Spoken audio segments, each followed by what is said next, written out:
क्या आपने कभी ऐसा स्थान देखा है जहां समय रुक जाए, या यूं कहिए जहां समय की धारा सामान्य गति से नहीं बहती?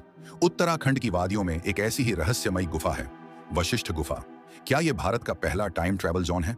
ऋषिकेश से लगभग 25 किलोमीटर दूर गंगा नदी के किनारे स्थित है वशिष्ठ ऋषि की प्राचीन गुफा। ये वही वशिष्ठ हैं जो भगवान श्री राम के गुरु और सप्तर्षियों में से एक थे।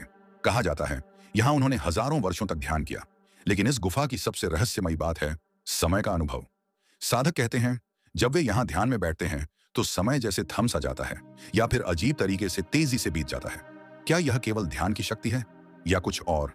कुछ वैज्ञानिक इसे टाइम डायलेशन कहते हैं, जहां अलग ऊर्जा क्षेत्र में समय की गति अलग हो जाती है। क्या वशिष्ठ गुफा एक ऊर्जा द्वार है जहां चेतना समय की सीमाएं पार कर जाती है? कई साधक बताते हैं कि यहां बैठने पर उन्हें जन्मों की झलक मिलती है। घंटों तक ध्यान में रहने के बाद जब बाहर आते हैं तो घड़ी कुछ ही मिनट दिखाती है, या कभी कभी घंटों आगे बढ़ चुकी होती है। क्या वशिष्ठ ऋषि को समय पर नियंत्रण प्राप्त था? क्या उन्होंने त्रिकाल दर्शन की कला इसी गुफा में सिद्ध की थी? क्या यह गुफा मानव चेतना और टाइम ट्रैवल के बीच एक अदृश्य पुल है? वशिष्ठ गुफा हमें केवल अतीत की एक झलक नहीं देती, बल्कि भविष्य की संभावनाओं का संकेत भी देती है।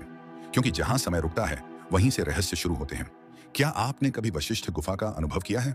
अपने विचार हमें कमेंट में जरूर बताएं, और ऐसे ही अद्भुत रहस्यों के लिए चैनल को सब्सक्राइब करें।